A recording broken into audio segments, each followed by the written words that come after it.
এটা এমন একটা দেশ যেখান থেকে চাঁদ পৃথিবীর সব থেকে কাছাকাছি অবস্থান করে, মনে হয় যেন চাঁদ হাতের নাগালেই রয়েছে। আবার এটা এমন একটা দেশ যেখানে ঘড়ি লাগে না টাইম দেখার জন্য। হ্যাঁ, আপনি চাইলে এমনি বলে দিতে পারবেন time.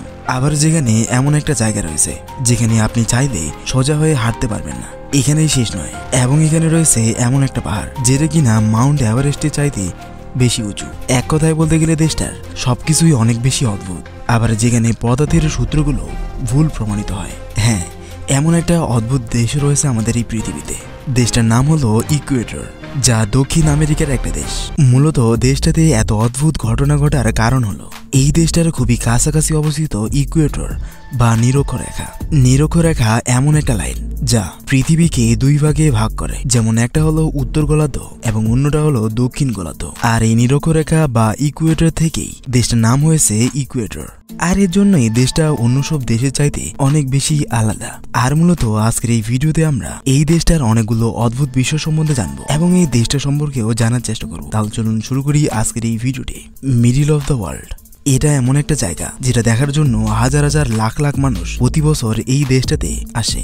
Middle of the world বা নিরক্ষরেখাটি দেখানোর জন্য এই দেশের সরকার সেই নির্দিষ্ট জায়গাটিতে রং দিয়ে একটা লাইন এঁকে দিয়েছে। আর এটা সেই লাইন যেটার উপর দিয়ে কোনো মানুষ সোজাভাবে হাঁটতে পারে না, হাঁটলেই পড়ে যায় যে কোনো এক পাশে। আর মূলত এমনটা ঘটে ইকুয়েডর লাইনের জন্য, এবং চাঁদ সবচেয়ে কাছাকাছি অবস্থান করে বলে। আবার আপনি যদি খেয়াল করেন তাহলে অবশ্যই দেখেছেন যে আমরা যখন বেসিং এ হাত ধুই তখন মূলত পানি সোজা না গিয়ে সেটা ঘুরতে ঘুরতে বেসিং এর পাইপ দিয়ে বের হয়ে যায়। কিন্তু এই স্থানে তা হয় না, এখানে মূলত পানি সোজা পাইপ দিয়ে নেমে যায় কোনো দিকে না ঘুরেই। আর এমনটা হয় ক্যারিওলিস ইফেক্টের জন্য, যার কারণে এখানে কোনো ঘূর্ণনই ঘটে না। ক্যারিওলিস ইফেক্ট হলো পৃথিবীর ঘূর্ণনের কারণে চলন্ত বস্তু যেমন বায়ু ও পানির গতিপথ। ব্যাপারটিকে আমরা বেসিং দিয়ে বোঝার চেষ্টা করি। যেমন উত্তর গোলার্ধে বেসিং এ হাত ধোয়ার পর পানি ডান দিক দিয়ে ঘুরে পাইপ দিয়ে বেরিয়ে আসে, আর দক্ষিণ গোলার্ধে বেসিং এর পানি বাম দিক দিয়ে ঘুরে বের হয়ে আসে। আর যেহেতু এই স্থানটি নিরক্ষরেখায় অবস্থিত, তাই পানি কোনো দিকেই ঘুরে না, বরং সোজা বের হয়ে আসে। আশা করি বুঝতে পেরেছেন। আবার এই ইফেক্টের কারণে একটা জলির উপর একটা ডিমকেও ব্যালেন্স করা যায়, কারণ যেহেতু সেই সময় ডিমের কুসুমটা স্থির থাকে, তাই মূলত এই ব্যালেন্সটা সম্ভব হয়। কিন্তু স্থির থাকার পরেও ডিমকে জলির উপর ব্যালেন্স করা অনেক বেশি কঠিন। হয়তো আপনাদের মধ্যে যদি কেউ চেষ্টা করেন তাহলে খুব কমই মানুষ পারবেন। আবার এই জায়গাটা পৃথিবীর এমন একটা জায়গা যেখান থেকে কিনা চাঁদ পৃথিবীর খুব কাছে অবস্থান করে, মানে এটা পৃথিবী এবং মহাকাশের সবচেয়ে কাছাকাছি দূরত্বের একটা জায়গা। এই দেশে একটা পর্বত রয়েছে যার নাম হলো মাউন্ট চিম্বোরাজো, যেটার উচ্চতা কিনা মাউন্ট এভারেস্টের চেয়েও বেশি। মূলত এটা একটা ঘুমন্ত আগ্নেয়গিরি। আবার এটা নাকি পৃথিবীর সব থেকে পুরনো আগ্নেয়গিরিও, তাই এটাকে সেখানকার বাসিন্দারা অনেক বেশি শ্রদ্ধা করে। তাদের ধারণা তাদেরকে খাবার এবং বাসস্থান এই পাহাড়েই নাকি দিয়েছে, এমনটা তারা মনে করে। আবার এই জায়গাটিতে এমন অদ্ভুত ঘটনা ঘটে, যেমন এখানে মানুষের ছায়া দেখা যায় না, আর দেখা গেলেও সেটা একদমই মানুষের সাথেই থাকে বা অনেক ছোট হয়ে থাকে। আর এর কারণটা হলো এই জায়গাটা নিরক্ষরেখায় অবস্থিত বা পৃথিবীর চ্যাপ্টা অংশ অবস্থিত, যেখানে সূর্য একদমই খারাপভাবে কিরণ দেয়, অনেকটা দুপুরে ঠিক 12টার মতো। সেই সময় সূর্য ঠিক আমাদের মাথার উপরে থাকে এবং আমাদের ছায়ার সাইজও অনেক কম হয়। কিন্তু এখানে আমাদের দেশে চাইতে অনেক বেশি খারাপভাবেই সূর্য কিরণ দেয়, তাই এখানে ছায়া প্রায় দেখাই যায় না। আবার এই স্থানটিতে আপনি ঘড়ি না দেখেই টাইম বলে দিতে পারবেন। এবার আসি মূলত দেশটার ব্যাপারে। দেশটার অফিসিয়াল নাম হলো দ্য রিপাবলিক অফ ইকুয়েডর। এই দেশটা মূলত দক্ষিণ আমেরিকার ছোট্ট এক দেশ, যার উত্তরে কলম্বিয়া, দক্ষিণে পেরু আর পশ্চিমে প্রশান্ত মহাসাগর অবস্থিত। দেশটার মোট জনসংখ্যা হলো 1.76 কোটি, যার রাজধানীর নাম হলো কুইটো, এবং এই দেশটার সবচেয়ে বড় শহরের নাম হলো গায়াকুইন। দেশটার 63% মানুষ শহরে এবং 37% মানুষ গ্রামে বসবাস করে। দেশটার শিক্ষার হার হলো 98%। আবার অবাক করার বিষয় হলো দেশটার প্রায় 50% মানুষেরই ব্যাংক অ্যাকাউন্ট রয়েছে। দেশটার প্রধান ল্যাঙ্গুয়েজ হলো স্প্যানিশ, তবে এখানে 14টা আলাদা আলাদা ল্যাঙ্গুয়েজও রয়েছে। আবার আরো একটা গুরুত্বপূর্ণ তথ্য হলো যেটা খুব কম মানুষ জানে, যে দক্ষিণ আমেরিকার চিলি এবং ইকুয়েডর এমন দুইটা দেশ যারা কিনা ব্রাজিলের সাথে বর্ডার শেয়ার করে না। আবার এই দেশটা কিন্তু অনেক বেশি উন্নত। এটা দক্ষিণ আমেরিকার 8ম বৃহত্তম ইকোনমিক দেশ। দেশটার প্রধান আয়ের উৎস হলো তেল ব্যবসা। তবে আপনি জানলে অবাক হবেন যে এই দেশটা পৃথিবীর সেই দেশ যে কিনা সবচেয়ে বেশি পুরো পৃথিবীতে কলা রপ্তানি করে থাকে। আর শুধু কলাই না, কলার পাশাপাশি কোকোয়া ফল বা বলতে পারেন চকলেট ফল, কাঠ, পেট্রোলিয়াম, কয়লা ও মাছ প্রচুর পরিমাণে রপ্তানি করে থাকে, যার ফলে দেশটি প্রচুর পরিমাণে বৈদেশিক মুদ্রা অর্জন করে।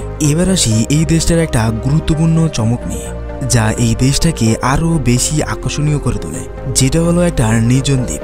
3 দিনের জন্য নৌকা ভ্রমণ করে এই দ্বীপটাতে যাওয়া যায়, যেটা আবার পৃথিবীর সবথেকে নির্জন দ্বীপগুলোর মধ্যে একটা, যাকে গ্যালাপাগোস আইল্যান্ড নামে ডাকা হয়। এই দ্বীপটাতে প্রায় 9000-এরও অধিক প্রাণী রয়েছে। আবার এটা সেই দ্বীপ যেটাতে কিনা পৃথিবীর সবথেকে বড় কচ্ছপ পাওয়া যায়।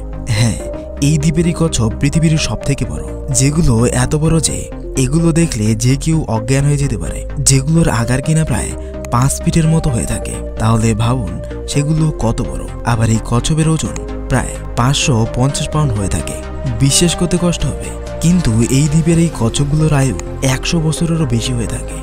বন্য সামুদ্রিক ইকুয়ানা, পেঙ্গুইন এবং সি লায়ন সহ আরও অনেক ধরনের বিরল প্রজাতির প্রাণী এই দ্বীপেই পাওয়া যায়। এমনকি এই দ্বীপটা প্রথম ইউনেস্কোর ওয়ার্ল্ড হেরিটেজ স্থান নামে পরিচিত। আর এই দ্বীপটাতে এত পরিমাণে অদ্ভুত অদ্ভুত প্রাণী পাওয়া যায় যা বিশ্বের আর অন্য কোথাও নেই। শুধু প্রাণী না, এখানকার মানুষগুলো অনেক বেশি অদ্ভুত। তাদের পোশাক, আচার আচরণ ইত্যাদিও সাধারণ মানুষের চেয়ে অনেক বেশি আলাদা।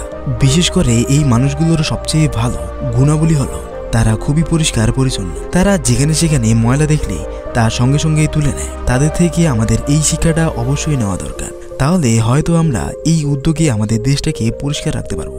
এবার চলুন এই দেশটা সম্বন্ধে কিছু ফ্যাক্ট জেনে আসি। নাম্বার 1, 1851 সালে দেশটা থেকে দাস প্রথা সম্পূর্ণ উঠিয়ে দেওয়া হয়েছিল। নাম্বার 2, 1906 সালে এই দেশটার আইন ফাঁসিকে সম্পূর্ণ নিষিদ্ধ ঘোষণা করে। আর শুধুমাত্র ফাঁসি না, বরং যে কোনো ধরনের মৃত্যুদণ্ড সম্পূর্ণ নিষিদ্ধ ঘোষণা করা হয়। তবে বড় কোনো ধরনের অপরাধ করলে মৃত্যুদণ্ডের শাস্তির পরিবর্তে সারা জীবন কারাবন্দির আদেশ দেওয়া হয়। নাম্বার 3, এই দেশে সর্বপ্রথম রাইট অফ নেচার ল চালু করা হয়েছিল।